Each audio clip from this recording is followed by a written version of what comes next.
But when you look at theories of quantum physics in an attempt to get around the Big Bang model, quantum tunneling, which pretty much tries to argue the universe popped into existence out of nothing without a cause, but then J.P. Moreland, Christian philosopher, points out that the nothing that they're talking about really isn't a nothing, it's a something. So they're really denying the Big Bang model or choosing to ignore it, because nothing equals no space, no time, no matter, no energy, no rules of quantum physics. Nothing is not an entity which has an equal amount of positive and negative properties. Nothing is nothing. And so many scientists are actually saying, well, really, they're redefining nothing as something. Well, it's fine. Well, where did the something come from? And then it doesn't address the Big Bang model, which teaches that the space-time energy universe had a beginning. And I still don't think, I still can't see how naturalism is an explanation at all. You're going back to Bertrand Russell's quote against Frederick Copleston in their famous debate, it's just there. It's just, that's a non-explanation. It's just there. We now have evidence the universe had a beginning. We need to ask how it got there and not just say it's not there. With atheism, there's the ethical naturalism position, which reduces moral values to biological or psychological properties. It's still a rejection of a true ought, universal moral values.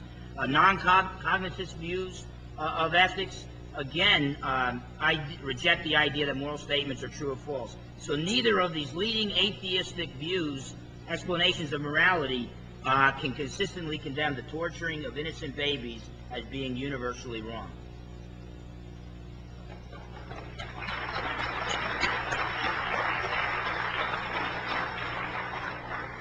Which speech are we in? I lost track. We are now at the 5-minute closing statement for both of you.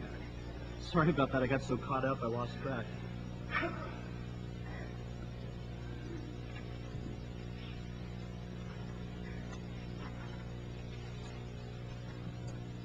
I want to make one point about the Big Bang model and the beginning of the universe. I'm going to paraphrase him. He says, but naturalism or atheism mystifies the beginning of the universe. It says it's just a brute fact. It offers no explanation, whereas theism explains it. I guess what I want to say is, notice there's going to be brute facts no matter what you believe. In every metaphysical theory, there's going to be brute facts. It is impossible for a theory to explain absolutely everything, even its own basic assumptions. Even theism has a brute fact, namely why God exists instead of absolutely nothing. But what about naturalism's brute fact, that the universe exists instead of just nothing? I guess I just don't see the problem here. To paraphrase theistic philosopher George Mabrodes, if I'm saying his name correctly, what's deep in a naturalistic world is matter and energy. So if there's going to be some sort of a brute fact, what else would the brute fact be on naturalism? I don't see the problem here. I don't think Dr. Fernandes addressed any of my arguments for naturalism in his last speech, so I want to go right into my closing statement. And I want to say that if there's one thing the two of us do agree on, it's that this debate has barely scratched the surface. And since the time limits prevented both of us from saying all of our arguments, I don't think anyone should make any life-changing decisions solely on the basis of this 1 2-hour debate. But I do hope that this debate has caused you to ask questions, begin your own investigation into the evidence, and to read more than just authors who agree with your position. My investigation began about 11 years ago, and it's still ongoing. In that time, I've traveled the full religious spectrum, from a creationist Christian, similar to Dr. Fernandes, to a liberal Christian, to a deist, to an agnostic, to a naturalist. And I would guess that a lot of you probably fall somewhere in the middle of that spectrum. Most of you probably agreed with some of what I've said, and some of what Dr. Fernandes has said. In other words, I recognize that naturalism and theism are not the only two philosophical games in town. Even if you ultimately decide to reject naturalism, you still have plenty of other choices left besides theism in general, and Christian fundamentalism specifically. Consider my opponent's evidence for theism. He says he's provided a cumulative case, but not all of his arguments show that the theistic God exists. In order to show that theism is true, each of his arguments has to show the existence of a supernatural being that is all-powerful, all-knowing, all-good, creator of the universe, transcendent, and immanent. He hasn't even come close. With all due respect, Dr. Fernandes' so-called cumulative case for theism is like a stack of leaky buckets. No matter how many leaky buckets you add to the stack, you still don't have anything that holds water. But now consider my evidence for naturalism. Nothing mental happens without something physical happening. Complex living things evolve from simple living things. Our nervous systems are not fine-tuned so that we only feel physical pain when it would aid survival. Very few sentient beings thrive. Even less thrive for most of their lives. There's an abundance of tragedy in the world. Many of the victims of those tragedies never feel God's comforting presence. If there is a God, he's not clearly revealed the religious path he wants us to take, and non-belief is reasonable. Therefore, I think that the evidence clearly shows that naturalism is more probable than theism.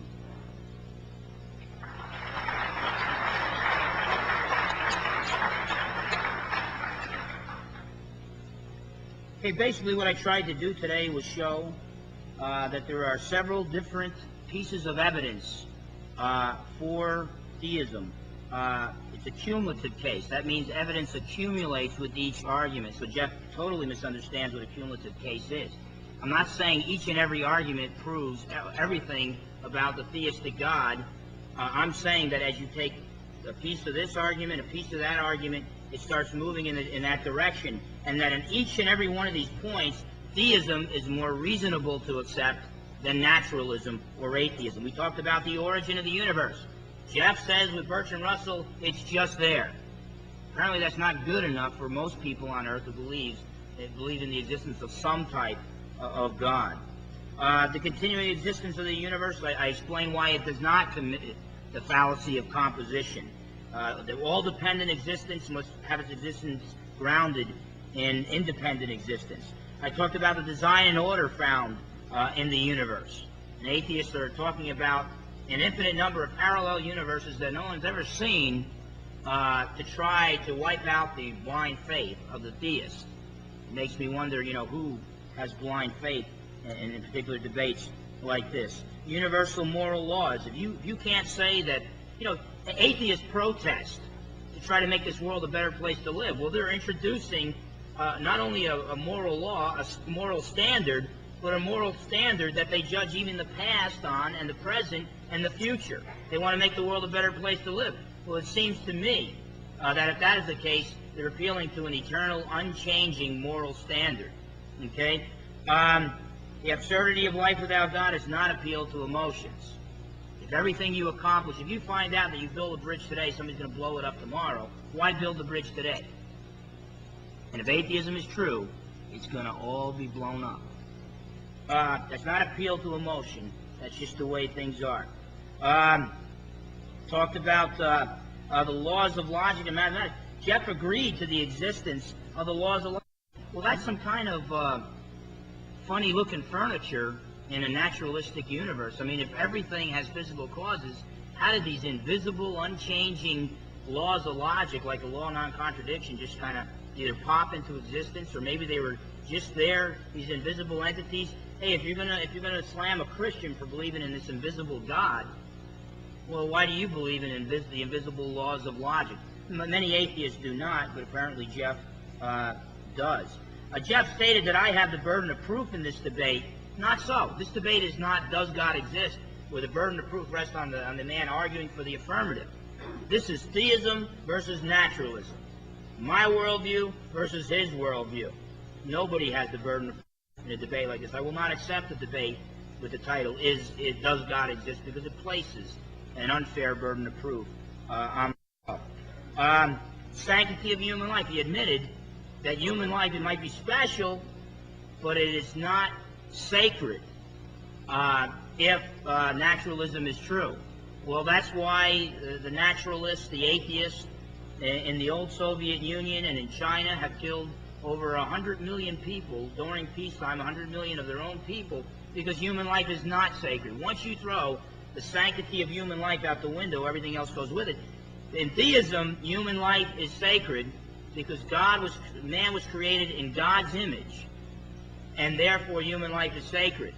Our founding fathers recognized this, although they weren't very consistent with it, that all men are created equal. Charles Darwin did not argue that all men and all women have evolved equally. Okay, it just doesn't follow from the naturalistic position.